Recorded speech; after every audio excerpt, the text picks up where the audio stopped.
Hi. If you are as old as I am, you probably know by now. Sometimes shit happens. I mean, things happen that you didn't anticipate. You have no idea it's coming, and you wonder how to respond to it. So there I was.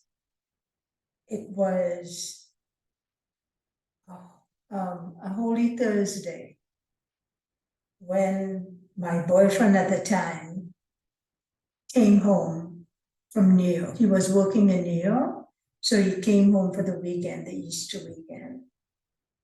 And it was so nice to see him because we hadn't seen each other for like 3 months. And we were having, one of those wonderful soft moments. And I explained to him that he was correct. And he said, correct about what? I said, remember when you were putting up the filter in the house? You asked or you wanted to put it someplace, and I insisted that it go someplace else? I said, yes, in retrospect, you were correct. And he said, why you say that? I said, because where it is right now, it's at the entrance into the house. So every time I turn on the tap, whether it's to water the plants or flush the toilet, take a shower, do the laundry, the water is being filtered. And this causes the pressure to drop because a filter is there to make sure you have clean water. But it's really not necessary when you're trying to flush a toilet or take a shower or do some laundry. So I stand corrected. I want you to forgive me. And he said, oh, I forgive you. And then I said, if you had explained to me the logic of why you wanted to do it the other way, maybe I would have understood. But I'm sorry, I was pig-headed to understand. I didn't, I was wrong. Anyway, he turned around and said, well, since we are forgiving today, I want you to forgive me for something. And I said, what? And he said, I have a 3-year-old. I said, oh, a 3-year-old what? And he said, a 3-year-old daughter. I said, you have a 3-year-old daughter? How is it possible that you have a 3-year-old daughter? Now I'm thinking we've been together for like 18 years, maybe not that long, about 15 years at that time of that incident. So how is it possible that you have a 3-year-old daughter? Because I'm not really thinking, I'm just trying to put loose ends in perspective in my brain. And he said, yes, I have a 3-year-old daughter. And I'm like, what the hell? So what are you saying? See, a lot of times it takes me a little while to kind of do the math, 2 and 2, yes. I'm really sharp on some things, but sometimes clueless. But anyway, once I did the math and figured out what that meant, I said, okay. And then he proceeded to tell me that he's going to go and bring the child. And I said, no, you're not going to go and bring the child. I need time. I need time to process what you just told me. So he wasn't happy. Actually, he was far from it. He was very unhappy. And my response escalated into a back and forth.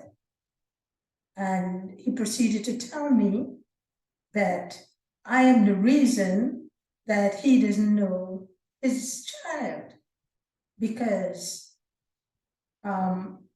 he needs to get to know his child, and if his child can come here, then I am the reason why he doesn't have a relationship with the child. Now I'm listening to this, and this is like 15 minutes into you announcing to me that you had an affair and it ended in a child being born. And you expect me to be rational and okay with it.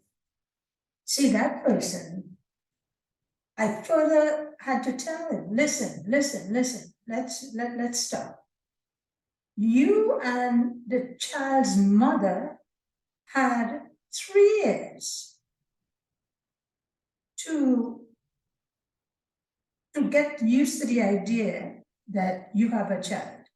Now you're telling me, and you want me to be okay with it and ready to accept it in less than half hour. No, I need time. I need time. And this, for some strange reason, he did not understand why I need time. Because in his head, now that he is good and ready to bring forth the child into the public, that means I need to be good and ready, live with it, and go along for the ride. Anyway, I was not having it, okay?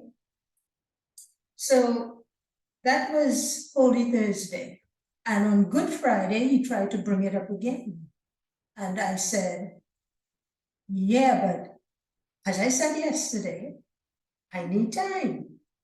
I need time to process the fact that you had an affair, there's a child involved, and you waited 3 long years to tell me about this child that's now, manifested out of nowhere. Anyway, so he tried to bring it up again on Good Friday, as I said, and I said, listen, my spiritual tradition tells me that I usually fast on Good Friday. So I can't have that dynamic, rolling around in my head. I can't talk about it. I don't want no child come here. And that's the end of it. This is Good Friday. And on Saturday, we walked around each other as if nothing happened. And on Sunday morning at 6 o'clock, he flies out of the bed and announced to me he's going to pick up the child. I said, what child? And he's like, yeah, I'm going to pick up my daughter. And I said again, that's not happening. Right now, I feel very fragile. I feel very vulnerable. I feel very cheated. I feel I need a little more explanation, which I probably never get. But at least I need time to digest this. How am I going to respond to this? But anyway, he flew off the bed on Sunday and announced to me he's going to pick up the child. I said, no, you can't pick up the child. We already spoke about that, and I'm not in a place where I can accept that, in an open, loving way. No, there's no child coming here. That's it.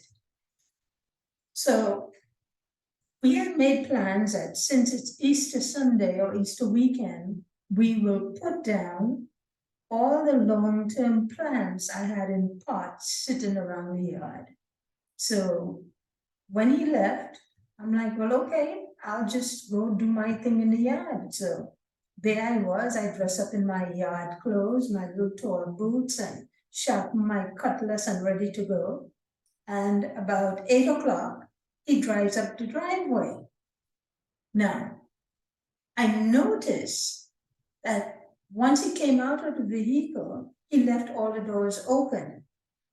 So as he approached me in the yard, I said to him, hurry up, the sun is getting hot.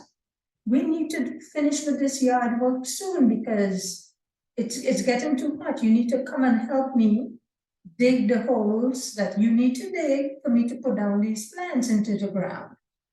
And he looked at me in a strange way and he said, yeah, but if I help you in the garden, who will take care of the child? I said, what child? Because again, I'm like, what are you talking about? And of course, he said, oh, I brought the child is in the car. And I went ballistic. I was so angry, I was so mad. And then I proceeded to threaten him. Now, could you imagine a 5'4" threatening a big hunk of a man that's 6 foot whatever, with a cutlass in my hand like a crazy mad woman? And I'm like, no, there is no child coming here. And by the way, you are not strong enough. You're not wide enough. You're not tall enough. You're not strong enough for me not to take you on here this morning. And of course, the cutlass is going like, yeah, I'm ready for you. Did I say I was ignorant? Did I say I went stupidly ballistic? Listen, in retrospect, when I think of the image of me carrying on that way, that's embarrassing, okay? It's embarrassing. I went really out of control. Anyway, the poor guy turned around because he knew I was not giving up. I was standing on some principle here. Because at that point, it really was about some principle, right? Because I'm trying to be proactive in my life. You don't get to work on me without my permission. No, I get to decide when and how I come around to what I perceive as some level of betrayal, right? But he was not having it. He wanted to get to know his daughter today, and today was that day. And I just had to move over and give him free rein to run. And that was it. But I was not having it. Anyway, he drove off and he left. So this is Easter Sunday. I spend the whole day in the yard by myself, fuming and wondering what the hell is wrong with this guy. It's bad enough you had an affair. It's worse that you waited 3 long years to inform me. And then it's even worse that now you're bringing the child for me to handle exact. Without no forewarning, without no approval from me, without no soft place. Why would you do this? But anyway, that was my rationale, right? So Easter Sunday came and went, and 6 o'clock in the afternoon, he came through the door. But this time, he came prepared to take me on. So even before he walked in the door, he starts telling me that it's because of me that he didn't know his child, and his child is growing up without him, and how dare me. And he is accusing me now of being the problem. Because now that he is good and ready, I just need to go along, as I said, for the ride. So that escalated very quickly into World War III. I was cussing and carrying on, and I wouldn't stop until I realized that it was getting dangerous. Like I could see the foam and the fume and the anger and the venom bleeding out of him, because he was hell-bent getting what he wanted. And I realized that, June, stop. So I forced myself to stop. And then I started to calm down, and I started to talk to him in a more rational, peaceful tone. And of course, he responded and he started to calm down. And I explained to him, I understand where you are, But what I don't understand is why you think I should be ready now that you think I should be ready. You need to give me some time, right? So we both agree that the next time he comes back to the Virgin Islands, if I am not ready, I will leave the house. I went so far as to compromise to tell him that if I am not ready, I will leave the house. And he and his daughter could come here and, everybody will be okay. I said, the next time you come back home, I will be ready. And he said, okay. And we both agree and we left it like that. So I'm thinking everything is, is settled. So he took a shower and then he left. And he walked back in the door. I was actually sitting there looking at TV.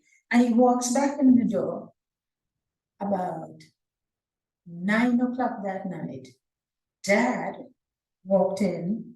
He had one night bag on his shoulder, and on the other shoulder, he had the girl.